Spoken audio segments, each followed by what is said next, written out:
Oi, meu irmão e minha irmã. Uma coisa que eu sempre peço a Deus em minhas orações, constantemente, sempre, toda vez que eu oro, é que o Senhor nunca olhe dos céus para mim e me julgue conforme os meus méritos, conforme as minhas atitudes, conforme aquilo que eu faço.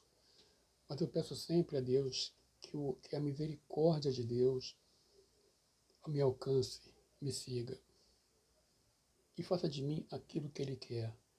Porque eu sei que se Deus for olhar dos altos céus para mim, Ele não vai encontrar em mim nada de bom, nada que me justifique, nada que faça um merecedor diante dEle.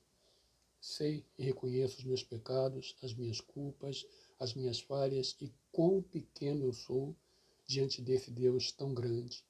Então a minha oração, querido amigo, querida amiga, é que o mover de Deus na minha vida, que o agir do Espírito Santo na minha vida, e creio que essa deva ser a tua oração, seja você um cristão, um filho de Deus, você que teme a Deus, a tua oração deve ser que o mover de Deus na sua vida seja tão intenso, seja tão poderoso, que o prazer de estar na presença de Deus supere qualquer outro prazer que o mundo possa nos dar.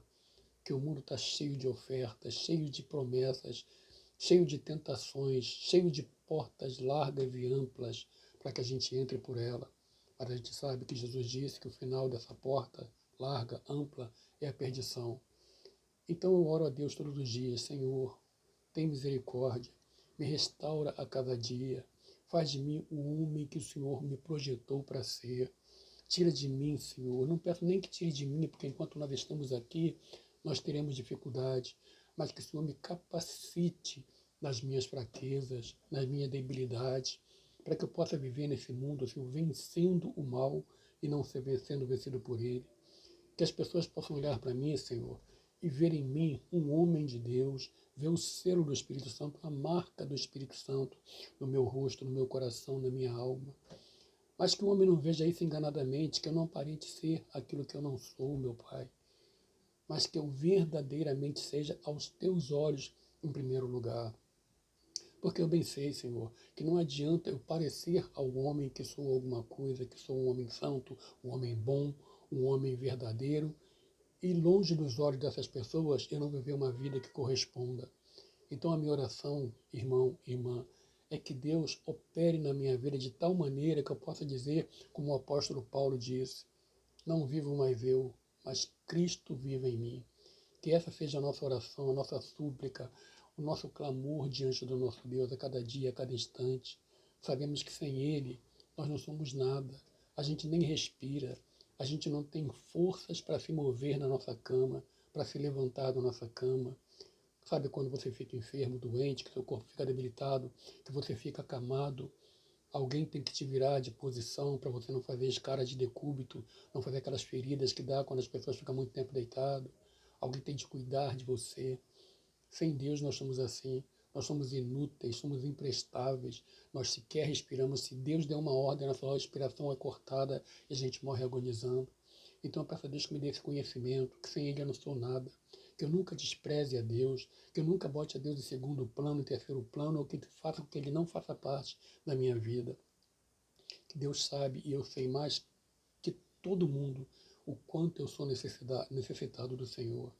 Sem Ele, meu irmão, nada seria. Então, a minha oração ao Senhor, meu Deus, é que Ele olhe para nós com misericórdia, que Ele visite a sua igreja, que Ele visite o seu povo, que Ele separe para si aquele que verdadeiramente é povo de Deus, aquele que é ovelha, porque sabemos que tem muito lobo no meio da ovelha, tem muito joio no meio do trigo, muita gente causando escândalos, fazendo coisas feias, envergonhando o Evangelho, fazendo coisas que às vezes nem o mundo faz, mas que Deus abra os olhos do mundo para que o mundo possa ver quem é e quem não é. Eu me lembro uma vez, para a honra e glória de Deus, não para a minha glória, porque eu sou isso que eu falei para vocês, um pecador, um miserável que depende totalmente da misericórdia do Senhor. Sem Ele, meu Deus do céu, sem Ele, meu Deus do céu. Mas eu me lembro que uma vez eu estava servindo quartel, meus 18 anos, e tinha um cabo, cabo antigo, aqueles cabos que engajam, eles chamam de Tem um nome que dá, ele engaja, engajado, eu acho que esse é o nome, sim. E uma vez a gente estava no pátio lá da companhia onde eu servia, e ele chegou para mim, tinha muita gente conversando, alguns colegas conversando sobre muitas coisas, e ele falou para mim, ele falou assim, Gomes, meu nome de guerra, Gomes, eu estou aqui há, não sei o tempo que ele falou, 2, 3, 4 anos, não me lembro o tempo, eu estou aqui nesse período de tempo. E de todo esse período de tempo, você é o primeiro que eu vi que chegou aqui, disse que é crente e provou que era crente, porque a maioria só disse. Irmão, aquilo para mim foi uma alegria muito grande. Por outro lado, uma tristeza muito grande. Porque quando você dá um bom testemunho, você facilita as pessoas de se aproximarem de Deus, de Jesus. Quando você dá um mau testemunho, você afasta a pessoa de Jesus. Você não só não entra no céu, como você impede que outras pessoas entrem no céu. Então a nossa vida tem que ser um espelho transparente. A nossa vida tem que ser um livro aberto diante de Deus e diante dos homens. Eu tenho que fazer a diferença no lugar onde eu estou, onde eu trabalho, onde eu estudo, onde eu moro. Eu tenho que ser um homem, que as pessoas olhem para mim e vejam, você é um homem de Deus, você é uma mulher de Deus, você é uma criatura de Deus. Mas além de ser criatura, você é filho de Deus. Porque a Bíblia diz que Jesus, que Deus amou o mundo de tal maneira que deu o seu Filho unigênito, para que todo aquele que nele crê não pereça, mas tenha a vida eterna. Nós somos todos criaturas de Deus. Nos tornamos filhos de Deus quando aceitamos Jesus. Aí deixamos de ser apenas criatura e passamos a ser criatura e filho. A Bíblia diz que nem todo aquele que me diz Senhor, Senhor, entrará no reino de Deus. Eu quero ser um daqueles que diz Senhor, Senhor e que vai entrar no reino de Deus. Reconheça as minhas imperfeições, as minhas culpas, as minhas falhas e quão indigno eu sou diante desse Deus tão grande, tão maravilhoso. Sei que os meus pecados afrontam a Ele todos os dias. Irmãos, eu não sou digno da misericórdia de Deus. Ninguém é e eu não sou, e reconheço isso. E por isso eu me apresento diante de Deus todo dia. Senhor, não me julgue conforme os meus méritos, mas segundo as tuas misericórdias. Que se cumpra na minha vida aquilo que a tua palavra diz. Onde abundou o pecado, em mim o pecado abunda, superabundou a graça. Que a tua graça, Senhor, cubra todos os meus pecados, todas as minhas iniquidades, todas as minhas imperfeições. Que quando o Senhor olhar do céu para mim aqui na terra, o Senhor veja o sangue de Jesus sobre mim. Porque é o sangue de Jesus que nos livra da ira futura, da ira que há de vir no dia do julgamento final, no dia do trono branco, onde a ira de Deus se manifestará sobre todos aqueles que viveram nesse mundo como se ele não existisse, que desprezaram o Evangelho, ou mesmo aqueles que aceitaram o Evangelho, mas viveram fazendo escândalo, estavam dentro da igreja, mas não eram a igreja, estavam no meio do povo, mas não eram do povo. Irmão, é muita responsabilidade. O bom testemunho, a sinceridade, o coração puro. Claro que nós vamos pecar, claro que nós cometemos erros, não somos perfeitos, só seremos perfeitos lá em cima. Mas enquanto aqui estivermos, querido, temos que ser luz do mundo e sal da terra, e só conseguimos isso pela misericórdia de Deus, porque até a fé que nós temos vem do Senhor. Se Deus não olhasse para nós com misericórdia, nem fé para a salvação nós teríamos. A Bíblia diz que foi Ele que nos amou primeiro, e pelo amor dele, Ele nos escolheu. Mas nós temos que permanecer fiel, porque ser fiel até a morte e dar-te-ei a coroa da vida.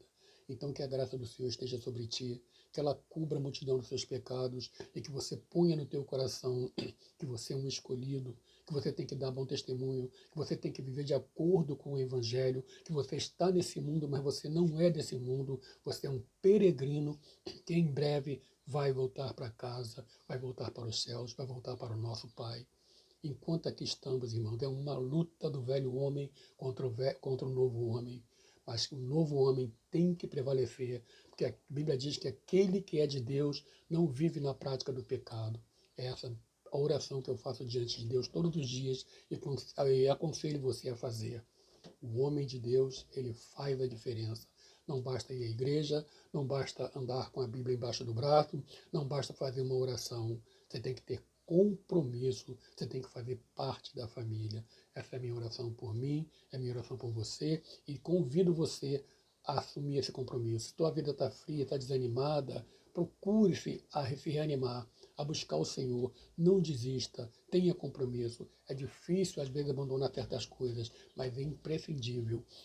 A Bíblia diz, aquele que quiser vir após mim, tome a sua cruz, negue-se a si mesmo, vem e siga-me. É importante, é indispensável você negar a si mesmo, negar os seus prazeres, os seus pecados e seguir Jesus. A porta estreita é fácil de entrar, mas o final dela é o inferno. A porta estreita não, a porta larga é fácil de entrar, mas o final dela é o inferno.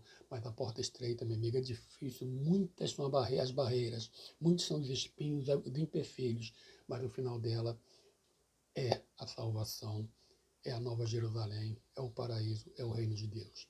É uma escolha que cada um de nós temos que fazer. Eu sempre oro a Deus, Senhor, dá-me sabedoria, porque a escolha já fiz um dia, te aceitei como meu Salvador, mas me capacita, me restaura, me renova cada manhã, para que eu nunca me seduza com a porta larga e persista na porta estreita, porque no final eu sei que vai valer a pena. É a minha oração por você e por todo o povo de Deus na face da terra. E convido você, tenha esse compromisso com Deus, porque isso vai fazer toda a diferença depois que você morrer. Fica na paz, que o Senhor te abençoe e te guarde, que o Senhor enche o teu coração de sabedoria e de alegria e firme um compromisso com o Senhor.